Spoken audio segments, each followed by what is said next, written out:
እንደምን ሰነበታችሁ። የእግዚአብሔር አምላካችን ስም የተባረከ ይሁን። እግዚአብሔር ደግሞ ድጋሚ ይህን እድል ስለሰጠን እግዚአብሔርን ስሙን የምንጠራበት የምናመሰግንበት እንደገና ደግሞ ቁጭ ብለን ከእግሩ ስር የምንማርበት እድል ስለሰጠን እግዚአብሔር ይመስገን። አንዳንዴ ያው እስከ መቼ እንደሚቆዩ ማናቃቸው ብዙ ነገሮች አሉ ኦፍኮርስ እና ይሄም መቼ እስከ መቼ እንደሚቆይ አናውቀውም። ተሰብስበን እግዚአብሔርን ከወንድሞችና ከቶች ጋራ አብረን የምናመሰግነው እስከ መቼ እንደሚሆን አናውቅም። ግን ጌታ እስከሚመጣ እንደዛ ይሆናል ብለን ተስፋ እናደርጋለን። እንደዛ ያመለክነውን እንጠብቀዋለን። ከኔ ጋር ዛሬ የእግዚአብሔርን ቃል አብረን እንካፈላለን። ሁላችንም ቆመን ብናነብ ጋብዛችኋለሁ። ሉቃስ ወንጌል ምዕራፍ 2 ሉቃስ ወንጌል ምዕራፍ 2 ከቁጥር 1 እስከ 7 ያለውን ሐሳብ እናነባለን። በዚያን ዘመን የዓለሙ ሁሉ ሕዝብ እንዲቆጠርና እንዲመዘገብ ከአውግስጦስ ቄሳር ትእዛዝ ወጣ። ይህም ቄሬኔዎስ የሶሪያ ገዢ በነበረበት ጊዜ የተደረገ የመጀመሪያው የሕዝብ ቆጠራ ነበረ። ስለዚህ እያንዳንዱ ሰው ለመመዝገብ ወደ የራሱ ከተማ ሄደ። ዮሴፍም ከዳዊት ቤትና ወገን ስለነበረ በገሊላ አውራጃ ከምትገኘው ከናዝሬት ከተማ ተነስቶ የዳዊት ከተማ ወደ ሆነችው ቤተልሔም ወደምትባል ከተማ ወደ ይሁዳ ወጣ። ወደዚያም ለመመዝገብ የተጓዘው የመውለጃዋ ጊዜዋ ከተቃረበው ከእጮኛው ከማርያም ጋር ነበር። በዚያም እንዳሉ የምትወልድበት ጊዜ ደረሰ። የበኩር ልጇ የሆነውን ወንድ ልጅ ወለደች። በጨርቅም ጠቀለለችው። በእንግዶችም ማረፊያ ቦታ ስላላገኙ በግርግም አስተኛችው። እግዚአብሔር አምላክ ሆይ ስለዚህ ሰዓት እናመሰግንሃለን። የቃልህ ባለቤት አንተ ነህ። ቃልህን ግለጥልን። ለልባችን በሚገባን መልኩ እግዚአብሔር ሆይ ተናገረን። በጌታ በኢየሱስ ክርስቶስ ስም ደንዳና እንዳይሆን የሚታዘዝ ልብ ፍጠርልን። ይህ ሁሉ ሲሆን ክብር ላንተ ይሁን። በጌታ በኢየሱስ ስም አሜን። ይህ ክፍል ያው ስለ ኢየሱስ ክርስቶስ መጀመሪያ ስለተወለደበት ወቅት የሚናገር ነው። ስለ ውልደቱ ጊዜ የሚናገር ነውና ብዙ ጊዜ ታችሁ ከሆነ ባዮግራፊ መጽሐፍት ስታነቡ ወይ ደግሞ ታነቡ ከሆነ ሰዎቹ ትልልቅ ቦታ ላይ ደርሰው ትልልቅ አቺቭመንቶችን ፈጽመው አንዳንድ ቦታው ላይ ደግሞ ምናልባትም ሽልማቶችን አግኝተው ነው የህይወት ታሪካቸው የሚጻፈው እና የህይወት ታሪካቸው ግን ሲጻፍ የድሮ የልጅነታቸው ነገር ስትሰሙ እንዲህ ነበር እንዲሆኑ ነበር ብላችሁ ትደነቃላችሁ፣ ትገረማላችሁ። አንዳንዶቹ ደግሞ ታችሁ ከሆነ ሶስተኛ ክፍል ላይ ያለ ያ ሰውዬ የሆነ አስተማሪ እንግዲህ በጥፊ መተውት ወይ አትማርም ብሎት ምናምን ሊሆን ይችላል እና ለልጁ አግዛችሁ እናንተ ራሱ ትበሳጫላችሁ። ምን አይነት አስተማሪ ነው ዛሬ እንደዚህ ኖቤል የሚሸለም ሰው መሆኑን ሳያቅ ዛሬ እንደዚህ ታዋቂ መሆኑን ሳያቅ የዛን እድሜው ላይ እንደዛ አደረገው ብለን በአስተማሪው ምኛም ልንበሳጭበት እንችላለን። ሉቃስ የሚጽፍልን የክርስቶስ ኢየሱስ የህይወት ታሪክ መጽሐፍ ነው። በተለይ ለቴዎፍሎስ ነው የሚጽፍለት። ቴዎፍሎስ ለተባለ ሰው ነው የሚጽፈውና ይሄን ሲጽፍለት በዛን ወቅት ላይ ስለ ኢየሱስ የሚያውቀው መረጃ አለው። ይሄው ኢየሱስ አሁን በጣም ፌመስ ሆኗል። ኦፍ ኮርስ የ33 34 ዓመት እድሜ ወጣት ልጅ ነው። ነገር ግን ኢየሱስ ፌመስ ነበር፣ ሰው ሁሉ ያውቀዋል። ታምር ይሰራ ነበር፣ ብዙ ሰዎችን ፈውሷል፣ ብዙ ትምህርትን አስተምሯል። በኢየሩሳሌም ውስጥ ትልቅ ነውጥ የፈጠረ ሰው ነው። ወጣ ያለ ሰው ነው። ኢንፋክት ደግሞ ሞቷል፣ ተሰቅሎ ሞቷል። ከዛ በኋላ ደግሞ ደቀ መዛሙርቱ ተነስቷል። ምክንያት እናንተ ውሸታችሁ ነው ደግሞ ተብለው እንደገና ክነሱ ይከሰሱ ነበር፣ ያሳድዷቸው ነበር። በኢየሱስ ምክንያት ማለት ነው። በኢየሱስ ምክንያት በማህበረሰቡ መካከል እንትን ሆኗል፣ ክፍፍል ሆኗል። ኢንፋክት በኋላ ላይም ደግሞ ኢየሱስ ክርስቶስ ወደ ሰማይ አድርጓል እና ይሄ ሁሉ ከተፈጸመ በኋላ ምናልባትም 40-30 ዓመት በኋላ ነው ይሄንን ታሪክ የሚጽፈው ሉቃስ። ምዕራፍ 1 ላይ እንደምታውቁት ሪሰርች ሰርቶ ነው የጻፈው።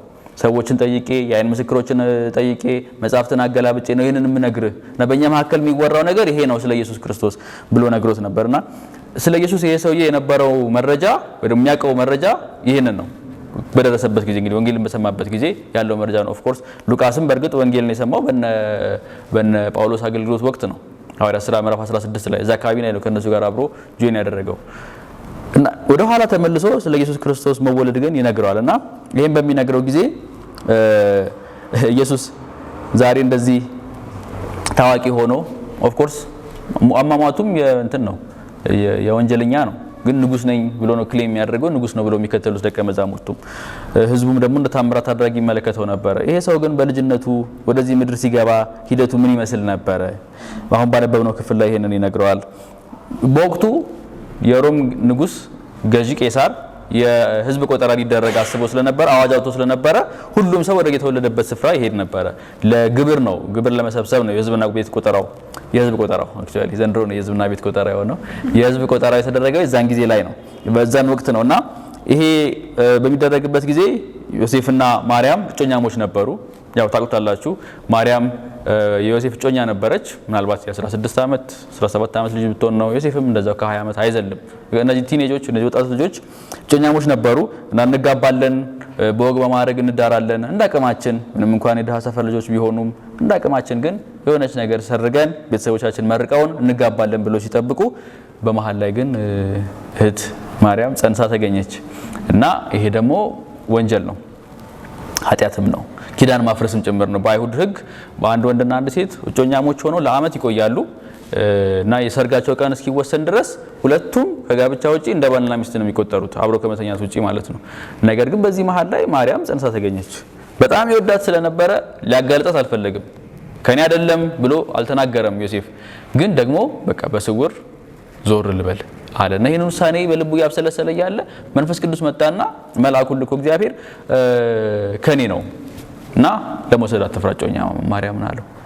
ከዛ በኋላ በአደራ ተረክቦ የሱ ያልሆነን ጽንስ በሆዷ ይዛ ስትንቀሳቀስ ግድ የለም መከራውንም ምን ይቀበላለሁ፣ ችግሩንም ምን ይቀበላለሁ፣ አንቺ ላይ የሚመጣውን የስም ማጥፋት እኔ እቀበላለሁ ብሎ አብሯት እስከ መጨረሻው ድረስ ተጓዘ እና በዚህ ወቅት ላይ ወደ የወገናቸው ሲመለሱ ዮሴፍም ከዳዊት ቤት ነበርና የዳዊት ቤት ልብ በሉ የንጉስ ዘር ነው። ዛሬ እንደዚህ ናዝሬት ከተማ ውስጥ ተጥለው መዋላቸውን አትመልከቱ። የንጉስ ዘር ሐረግ ያለው ሰው ነው እና በገሊላ አውራጃ ከምትገኘው ከናዝሬት ተነስቶ ወደ ዳዊት ከተማ ወደ ሆነችው ወደ ቤተልሔም ሄደ። ቤተልሔም ወይም የዳዊት ከተማ ተብላ ትታወቃለች እና ወደዛ ሄዱ። በዚህ ጊዜ ሲሄዱ ከማን ጋር ነው ሄደው? እጮኛው ከነበረችው ማርያም። ምን አይነት ሁኔታ ላይ ነበረች ማርያም? የመውለጃዋ ጊዜዋ ቀርቦ ነበረ። ስንት ወር እንደሆነ አናውቅም፣ ግን የመውለጃዋ ጊዜ ግን ቀርቦ ነበረ። እንግዲህ ወሩ ገብቷል አለች፣ የሆነች ቀን አይደለም ስትጠበቅ፣ ግን ገብቷል ይባላልና በዛን ወቅት ላይ ነበረ። ከማርያም ጋር ነበረ። አብሯት ይዟት ይሄዳል፣ በመንገድ ይንከራተታል። እሷን ትቷት ሊሄድ አልፈለገም። ብቻዋን እንድትወልድ ሊቷት አልፈለገም። በጣም ጎበዝ ባል ነው፣ እግዚአብሔር ይባርከው። በዚያም እንዳሉ እንግዲህ ኢየሩሳሌም ቤተልሔም ደረሱ። እንግዲህ የህዝብ ቆጠራው የተደረገ ነው። እዛች ትንሽ ቀናት ይቆዩ ይመስላል። ምክንያቱም በዚያም እንዳሉ ስለሚል በዚያም እንዳሉ የምትወልድበት ጊዜ ደረሰ። ምጡ መጣ፣ ተፋፋመ እና የምትወልድበት ጊዜ ደረሰ። በዚህ ወቅት እንግዲህ የመጀመሪያ ልጇ የሆነውን ወንድ ልጅ ወለደች። እቺ የ16 ዓመት ልጅ የመጀመሪያ ልጇን ወንድ ልጅ ወለደች። በየት? በቤተልሔም። በጨርቅም ተቀለለችው። እጇ ላይ በነበረ ህፃናት የሚታቀፉት በጨርቅ ስለሆነ ተቀለለችው። በእንግዳዎች ማረፊያ ቦታ ስላላገኙ በግርግም አስተኛችው ይላል። ይሄ የዓለም ንጉስ፣ ይሄ የዓለም ጌታ፣ ይሄ ዓለማትን የፈጠረ የሰዎችን እስትንፋስ ያበጀ ሰማይን ያቆመ ምድርን ያጸና ቦታ አጣ። በፈጠረው ምድር በፈጠረው ዓለም ባበጃቸው ሰዎች በመረጣቸው ህዝቦች መካከል የሚቀመጥበት ስፍራ አጣ። ቦታ አላገኙ። ስለዚህ በግርግም አስተኛችው። ምናልባት ይሄ ግርግም የሚባለው ስፍራ ብዙ ጊዜ እንደምናስበው የእንስሳት ያሉበት የከብቶች ጋጣ ተደርጎ ይታሰባል። ምናልባት ደግሞ በወቅቱ በነበረው በእስራኤል በነበረው ካልቸር ዋሻም ሊሆን ይችላል። ስፍራ አጥተው ቤት አጥተው ምናልባት ደግሞ በገጠሩ ክፍል አንዳንድ ጊዜኛም ጋር እንዳለው የሰዎች መኖሪያ ቤት አብሮ ሌላ ደግሞ አንድ ክፍል ደግሞ አለው ከብቶች ምግብ የሚመገቡበት እና ቀን ላይ ይሰማራሉ፣ ማታ ደግሞ ይገባሉና ይሄ ዋናው ቤትና የከብቶቹ ቤት አንድ ላይ የተያያዘ ነው።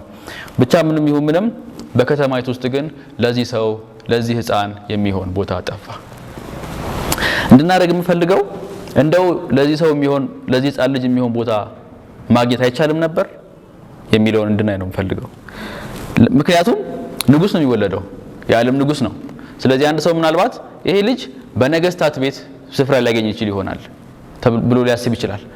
በወቅቱ እነ ጲላጦስ ይመስለኛል ካልተሳሳትኩ ሌሎችም ነገስት ነበሩ በአይሁድ አውራጃ የሚገዙ እነ ሄሮድስ ነበሩ ማን ነው አውግስጦስም ነበር አይደለ ስለዚህ የተወለደው ንጉስ ነው ማንም ንጉስን ከንጉስ ጋር መወዳጀት ይፈልጋል ስለዚህ ለዚህ ሰው የሚሆን በንጉስ ቦታ በንጉስ ቤት ስፍራ አልነበረውም ወይ አልነበረም አላገኙም ያኔ ብቻ አይደለም አሁንም ቢሆን በነገስታት ሰፈር በቤተ መንግስት አካባቢ ለኢየሱስ የሚሆን ቦታ የለም ኢየሱስ ክርስቶስን የሚፈልጉት ምናልባት ሊገሉት ይሆናል ሄሮድስ እንዳደረገው መወለዱን በሰማ ጊዜ ሊገለው ፈለገ ሊያሳድደው ፈለገ አይደል የ2 ዓመት ልጅ በታች ያለው ህፃናት እንዳለ እንዲገደሉ አደረገ የሚያሳዝነው ይሄ ዓለም ንጉስ ይሄ ዓለም ጌታ በመጣበት ምድር በቤተ መንግስት አካባቢ ስፍራ አላገኘም ከዚህ ተለየ አይመስለኝም ለክርስቶስ ኢየሱስ የምንሰጠውን ቦታ በፓርላማ ውስጥ የክርስቶስ ኢየሱስ ሐሳብ አይደመጥም በቤተ መንግስት ስለ ኢየሱስ ግድ የሚለው የለም በዓለም አቀፍ ስብሰባዎች በተባበሩት መንግስታት የክርስቶስ ኢየሱስ ጉዳይ የማንም ጉዳይ አይደለም የሱ የፍቅር የፍትህ ጉዳይ ማንም ነገር አይለውም በቤተ መንግስት በባለስልጣናት ሰፈር ለክርስቶስ የሚሆን ቦታ የለም እሺ መልካም የሚባል ማህበረሰብ ነው ጥሩ የሚባል ማህበረሰብ ነው የሚረዳዳ ማህበረሰብ ነው የአይሁድ ማህበረሰብ እዛስ ቦታ ላይ ለኢየሱስ የሚሆን ቦታ አይገኝም ነበር ወይ ጥሩ የሚባሉ ሰው አካባቢ ለኢየሱስ ክርስቶስ ቦታ አልተገኘለትም ሲንከራተቱ ከርመዋል እቺ ድርስ እርጉዝ የሞለጃ ጊዜ ቀረበች እናት የዓለምን ንጉስ ይዛ መልካም በሚባል ማህበረሰብ ውስጥም ስፍራ አላገኘችም መልካም በሚባለው ማህበረሰብ ውስጥ ቢጤውን ነው ሁሉም የሚያስተናግደው ሁሉም ለሱ ጥቅም የሚሰጠውን ሰው ነው የሚያስተናግደው ከሱ የሚወስድበትም ማንንም አይፈልግም በዛ ስፍራ ላይ ለኢየሱስ ቦታ አልተገኘም እኛ ጋርም እንደዚህ ነው በዘመናችንም ካያችሁ ጥሩ የሚባሉ ሰዎች አሉ ጥሩ የሚባሉ ቤቶች አሉ ጥሩ የሚባሉ ሰፈሮች አሉ እዛ አካባቢ ግን ለክርስቶስ ኢየሱስ የሚሆን ቦታ የለም እንዲደመጥ እንዲናገር አይፈልግም ስሙ እንዲጠራም አይፈልግም ኦኬ ምናልባት እዚህ አካባቢ ለህዝብ ቆጠራ ሲሄዱ ነጋዴዎች ከአንድ በላይ ክፍል ሊኖራቸው ይችላል አይደል መቼም መጋዘን አለ እቃ የሚያስቀምጡበት እዛች ውስጥ ለሱ ቦታ አይገኝም ነበር በመጋዘን ውስጥ እሱም ማስቀመጥ አይችሉም ነበር አንድ ክፍል አንድ ሱቅ ውስጥ ማስቀመጥ አይችሉም ነበር እኔ ጋራ ቦታ አለ ማለት አይችሉም ነበር ልብ በሉ ይሄ ቆጠራ ሲደረግ ሰው ከያለበት ሁሉ ግልብጥ ብሎ ስለመጣ በከተማ ውስጥ የነበሩ ገስት ሃውሶች ደግሞ እንግዳ ማረፊያዎች ራሱ ሁሉ ጥቅጥቅ ብለው ሞልተዋል ቤተሰብ ያለው ቤተሰቡ ጋር ያርፋል ስለዚህ ከተማይቱ ብዙ ሰዎች በማስተናገድ ቢዚ ናት ስለዚህ ነጋዴዎቹም በዚህ ወቅት ላይ ምናልባት ካላቸው እንግዳ ማሳረፊያ ከፍሎ ለሚገባ ሰው በቅናሽ ወይ ደግሞ በጭማሪ እንደውም ይሄ ጊዜ አሪፍ ነው ይጨምራል መሰለኝ እንደው ብዙ ሰው ስለመጣ ጨምረው የሚያተርፉበት ወቅት ነው ለኢየሱስ የሚሆን ስፍራ እነዚህ ድሆች ዮሴፍና ማርያም አፎርድ ማድረግ ስላልቻሉ በነጋዴዎቹ ዘንድ ቦታ አላገኙም ዛሬም በእኛ ዘመን ካያችሁት ልክ እንደዚህ ነው ኢየሱስ በነጋዴዎች ሰፈር ብዙ ሀብት ባላቸው ሰዎች ሰፈር አይገኝም ለሱ የሚሆን ቦታ የለም ንግዱ ስንት ያወጣል ስንት ያተርፋል እንጂ የክርስቶስ ኢየሱስ የፍትህ ጥያቄ የምህረት ጥያቄ የይቅርታው ድምጽ ማንንም ነገር ያለው ኢየሱስን የሚሰማው ማንንም የለም እንደውም ኢየሱስ ራሱ ከመጣ ስንት ያወጣል ነው የሚባለው በኢየሱስም ሊነግዱበት እንጂ ኢየሱስን ሊሰሙት አይፈልጉም በየቦታው የምናያቸው ዘመናዊ ንግድ ቤቶችም እንደዛ ናቸው የተስኪያን የሚሉ ራሳቸውን ማለት ነው ኢየሱስ ላይ በመነገድ ለማትረፍ እንጂ ኢየሱስን ለመስማት አይፈልጉም ስለዚህ በነጋዴዎችም ሰፈር አልተገኘለትም እሺ ምናልባት በትምህርት ቤቶች አካባቢስ እነዚህ ጥበብን በተጠሙ የፍልስፍና መምህራን አካባቢ ነበሩ በከተማ ውስጥ አይደለ እነ ገማሊያል ትልልቅ መምህራን ነበሩ ሌሎችም ብዙ ስኩል ኦፍ ቶቶች ነበሯቸው እንደውም የሚከራከሩባቸው የሚወያዩባቸው ታዲያ በእነዚህ ጥበበኞች ዘንድ ጥበብን በሚወዱ ዘንድ ይሄ ምናልባት አንድ ምስጢራዊ ነገር ይኖረው ይሆን ብለው ሊሰሙት የሚችሉ ሰዎች አልነበሩም ለሱ የሚሆን ቦታ አልነበረም ኦፍ ኮርስ እዛም አካባቢ ቦታ አልተገኘም ብዙ ዕውቀት ይገበያል ብዙ ትምህርት ይሰጣል ነገር ግን ኢየሱስ ክርስቶስን የሱን ፍላጎትና ሐሳብ የሱን ፈቃድና ምክር ለማድረግ ለመታዘዝ የሚፈቅድ የትምህርት ተቋም ግን የለም ኢንፋክት በዘመናችን ማይታችሁ ከሆነ በርካታ የነገረ መለኮት ተቋማት ቢኖሩም በእነዛ ነገረ መለኮት ተቋማት ውስጥ ኢየሱስ ክርስቶስ እንዲህም ነው እንዲያም ነው ከማለት የዘለለ ጌታዬ ነው ብሎ የሚታዘዘው ሰው ማግኘት በጣም ጥቂት ነው። በጣም ብዙዎቹ ለመጻፎቻቸው ለሚያሳትሙት አርቲክል እንደዚሁም ደግሞ ለሚያስተምሯቸው ኮርሶች የሚሰጡትን ያህል ኢየሱስን አይሰሙትም። ምናልባትም ከኢየሱስ የበለጠ የሚሰሙ መምህራን አሉ፣ ከኢየሱስ የበለጠ የሚሰሙ ስኮላሮች አሉ። እሱ ካለ ተብለው የሚጸና ኢየሱስ ምንም ቢል እንደዚህም ሊሆን ይችላል ተብሎ ሐሳቡ እንደ ቪው የሚታይለት የሱ ማንነት እንደ አመለካከት የሚታይበት ለሱ ጌትነት ግን የማይንበረከኩ ብዙዎች አሉ።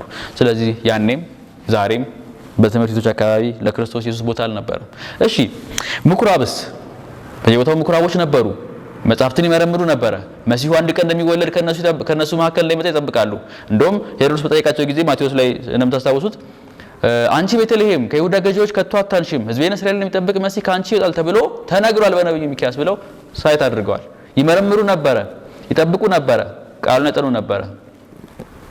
ታዲያ ይሄ ንጉስ ሲመጣ ይሄ ንጉስ ሲወለድ እነሱ ቦታስ እነሱ ሰፈርስ ቦታ አልነበረም? ስፍራ አልነበረም? ይነግረናል አሁንም ሉቃስ። አዎ ስፍራ አልነበረም። ለኢየሱስ በሃይማኖት መሪዎች ሰፈር ቦታ አልነበረም። እነሱ መርሃ ግብሮቻቸውን ያደርጋሉ፣ መሲሁ ይመጣል ብለው ይጠብቃሉ፣ ያንን ያስተምራሉ፣ በህዝቡ ዘንድ እንደ ተከበረ ሰው ሆነው ይታያሉ፣ በማዕዘን ቆመው ይጸልያሉ፣ ሲሰጡ ደግሞ መለከት ያስነፋሉ። ከዛ የዘለለ ኢየሱስ ክርስቶስ መጥቷል፣ ሐሳባችንን ሊቀይር ይገባል፣ ከዚህ በኋላ በሱ ጌትነት ስር እንኖራለን የሚል ፈቃደኛነት አልነበራቸውም።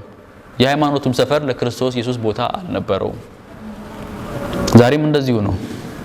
የተለያዩ ተቋማቶች አሉን። በሀገራችን እንኳን የምናውቀው አይደል? አብያተ ክርስቲያናት ህብረት፣ ካውንስል፣ ሌሎች በርካታ ደግሞ እንደ ቤተክርስቲያን የሚቆጠሩ ብዙዎች ተቋሞች አሉ። ምን ያህሉ ጋር ነው ግን ኢየሱስ ክርስቶስ ቦታ ያለው? ልረፍ ቢል የሚያርፍበት፣ ልሰማ ቢል የሚሰማበት፣ ልናገር ቢል ከተናገር ተብሎ እንሰማሃለን ተብሎ መድረክ የሚሰጠው የት ነው ኢየሱስ? በዘመናችንም ለኢየሱስ ክርስቶስ ቦታ የለም። ጥያቄ ይሄ ነው። አንቺ ጋራ ለክርስቶስ የሚሆን ቦታ አለ ወይ? አንተ ጋር ለኢየሱስ የሚሆን ቦታ አለ ወይ? ለኢየሱስ ክርስቶስ የተገኘው ስፍራ አንድ ነው። እሱም ግርግም ነው። እንግዶች ማረፊያ ቦታ ስላልተገኘ በግርግም አስተኛችሁ። ማንንም ለማረፍ የማይመርጠው ማንንም ልጅ ወልድበታለሁ ብሎ ለታሪኩ መታወሻ የማይመርጠው ቦታ ነው። እዛ ተገኘ። ኢየሱስ ክርስቶስ ዛሬም ቢሆን ማረፊያ የሚያገኘው ስፍራ የሚያገኘው የዋህና እሱን የሚፈራው ልብ ላይ ነው። ቃሉ እንደሚናገረው እግዚአብሔር ትዕቢተኞችን ይቃወማል፣ ለትሑታን ግን ጸጋን ይሰጣል። ኢየሱስ ክርስቶስ በተሰበረ ልብ፣ እግዚአብሔርን በሚፈልግ ልብ፣ ኃጢአተኛነቱን በተረዳ ልብ ውስጥ ቦታ አለው። የኔ ልብ እኮ ቆሽሿል፣ የኔ ልብ እኮ እንደ ከብቶቹ በረት ነው፣ በብዙ የከብቶች እዳር የተሞላ ነው፣ ብዙ ኃጢአት ውስጥ ያለፍኩኝ ሰው ነኝ እና ኢየሱስ ወደ እኔ ይመጣል። ኦፍ ኮርስ ኢየሱስ እንደዚህ አይነት ልብን ይፈልጋል። ኃጢአተኛነቱን የተረዳ፣ ድካሙን የተረዳ፣ ጉስቁልናውን ያወቀ፣ መድን እንደሚያስፈልገው ለተረዳ ልብ ውስጥ ኢየሱስ ክርስቶስ ዛሬም ለመወለድ ፈቃደኛ ነው። በፖለቲከኞች ሰፈር ስፍራ አልነበረውም። በማህበረሰቡ ዘንድ ቦታ አልነበረውም። በመምህራንም ዘንድ ስፍራ አልነበረውም። ስለሱ በሚናገሩና በሚያወሩ የሃይማኖት መምህራን ዘንድ እንኳን ስፍራ አልነበረውም ኢየሱስ ክርስቶስ። ዛሬ አንተ ልብ ውስጥ አንቺ ልብ ውስጥ ኢየሱስ ስፍራ አለው ወይ? ዛሬም ተንከራታች ነው። የሚያሳዝነው ፓራዶክስ እሱ ነው። ሁሉ ነገር የሱ ሆኖ ቤቱ ሆኖ ዓለሙ እሱን የፈጠረው እሱ ሆኖ ነገር ግን ዛሬም ተንከራታች ነው። የሰው ያለ የማርፍበት ልብ የሚሰማኝ ሰው ፈልጋለሁ። በመሪዎች ስብሰባ ላይ እድል አይሰጠው፣ የሱ ሐሳብ አይደመጥም። በቤተ ክርስቲያን ጉባኤ ውስጥ እንዲያስተምር እድል አይሰጠው፣ የሱ ሐሳብ እንዲነገር አይፈልግም። በህይወታችን ውስጥ እሱ እንዲመክረን አንፈልግም። ነገር ግን ስሙን እንጠራለን፣ እንዘምርለታለን፣ ኢየሱስ ኢየሱስ እንላለን። ጠጋ እንዲለን ግን አንፈልገውም። በሩቁ እዛው ባለበት እኔ ተመችቶኛል ያለውበት ኑሮ። ይሄ የትዕቢተኛነት ህይወት ነው። ዓለምን ኦፍ ኮርስ ኢየሱስ ክርስቶስ ወደ ምድር ሲመጣም ተገፍቶ ነው፣ ሲሞትም ተገፍቶ ነው የሞተው። ንጉስ ነው። አወላለዱ ግን የንጉስ አይመስልም። ንጉስ ነው። አኗኗሩ የንጉስ አይመስልም። ንጉስ ነው። አሟሟቱም የንጉስ አይመስልም። እድሜውን ጨርሷል በምድር ሲከራተት ተብሎ እንደተዘመረው ተገፍቶ አለፈ። ስለዚህ ጌታ ኢየሱስ ክርስቶስ መንፈስ ቅዱስ ልባችንን ለሱ እንድንከፍትለት እና ወደ ልቤ ግባ፣ በእኔ ልብ እረፍ፣ በእኔ ቤት ውስጥ እረፍ ማለት እንድንችል እግዚአብሔር ይርዳል። ልብ በሉ ሰው ጠፍቶ አልነበረም፣ ቤትም ጠፍቶ አልነበረም በግርግም የተወለደው። ምርጫው ስለሆነም አልነበረም፣ ቦታ ግን ስላልተገኘ ነው። አሁን በዘመናችንም ሰው ጠፍቶ አይደለም፣ ብዙ ሰው አለ፣ ብዙ ቸርቾች አሉ፣ ብዙ ጴንጤ ነን የሚሉ ሰዎች አሉ። ኦፍ ኮርስ ጴንጤ ጋር ብቻ ኢየሱስ ባይገኝም ማለት ነው። ነገር ግን የዋህና የተሰበረ ልብ፣ ኃጢአተኛነቱን የተረዳ ልብ ውስጥ እግዚአብሔር ግን ዛሬም ስፍራ ያገኛል። ልባችንን በዚህ ልክ እንድናዋረድ እግዚአብሔር ይርዳን። አንድ ነገር ተናግሬ ልጨርስ። ለክርስቶስ ኢየሱስ ቦታ ስትሰጡ እናንተ ቦታ እንደምታጡ አስቡ። ኢየሱስን ተሸክመው ኢየሱስን በሆዷ ይዛ እሱም ደግሞ የሚወለደውን ሕፃን የጠበቀ ማርያምና ዮሴፍ ሲንከራተቱ በኢየሱስ ምክንያት እነሱም ማደሪያ ስፍራ አጡ። ኢየሱስን ይዘው የዓለሙን ንጉሥ ይዘው እነሱም ቦታ አጡ። ኢየሱስን የምትከተሉ ከሆነ ለክርስቶስ ስፍራ ካላችሁ በልባችሁ ውስጥ ዓለም እናንተንም እንደምትገፋችሁ እወቁ። ኢየሱስን የገፋች ዓለም ለኛ ተጨበጭብልን፣ መጡልኝ ብላ ታደንቀንም። መልካም ስራ ሰርተው ጴጥሮስ ላይ እንደሚናገረው በመልካም ስራ ሰርታችሁ ግን እንደ ክፉ ያስወሩባችኋል። በጎ ነገር አድርጋችሁ እንደ ኃጢአተኞች ያስቆጥሯችኋል፣ ይወግሯችኋል፣ ይሰድቧችኋል፣ ስማችሁን ያጠፋሉ። ይሄ ነው ህይወቱ። ለክርስቶስ ልብ የሰጠ ሰው፣ ለክርስቶስ ስፍራ የሰጠ ሰው እርሱ መገፋቱ አይቀርም። ይቻልም ግን አጨብጭባ ከተቀበለችው ምናልባት ይሄ ሰው ልብ ውስጥ ኢየሱስ ቦታ የለውም ማለት ነው። ጥያቄም ቻሌንጅም ይሄ ነው። ልክ ኢያሱ እንዳለው እዚህ ላችሁ ኢያሱ ያለው በመሪነት ዘመኑ መጨረሻ ላይ እንግዲህ ዛሬ የምታመልኩትን ምረጡ፣ እኔና ቤቴ ግን እግዚአብሔርን እናመልካለን አለ። አንዳንድ ጊዜ ይሄ ኢያሱ መጥፎ መሪ ነው፣ ደካማ መሪ ነው፣ ህዝቡን ተዋቸው ተብሎ ይነሳል። ነው አይደለም። the best leader ማድረግ የሚችለው ይሄንን ነው። exemplary life ምሳሌ ያለው ህይወት። ይሄው እኔና ቤቴ እግዚአብሔርን እናመልካለን። ቁረጡ እናንተም ሲላቸው ሂዱና ሌሎች አማልክትን አምልኩ ያላቸው አይደለም። እኔና ቤቴ እንደምናመልከው እኔ እንደምከተለው እናንተም እግዚአብሔርን ለመከተል ቁረጡ፣ ወስኑ፣ የውሳኔ ሰዎች ሁኑ እያላቸው ነው፣ እየነገራቸው ያለው ይሄንን ነው። በአንቺ ቤት፣ በአንተ ቤት፣ በእናንተ ህይወት ውስጥ ክርስቶስ ኢየሱስ ስፍራ ያገኝ። እሱ ብቻ ይሰማ፣ እሱ ብቻ ይደመጥ። አንተ ተናገር ዝም ይበል ሁሉ ተብሎ እንደተዘመረው ማለት ነው። ጥያቄው ግን ይቀጥላል። ኢየሱስ ቦታ አለው ወይ? ስፍራ አለው ወይ? በየቦታው ስንወጣ ስንገባ የምናየው ውስጥ ዓለማትን የፈጠረው ጌታ ቦታ አጥቶ ይንከራተታል። የኛ ልብ ግን የሱ ማረፊያ ይሁን። እግዚአብሔር ይርዳን። አይ ቲንክ ይሄን ያለኝ መልእክት። እንጸልይ።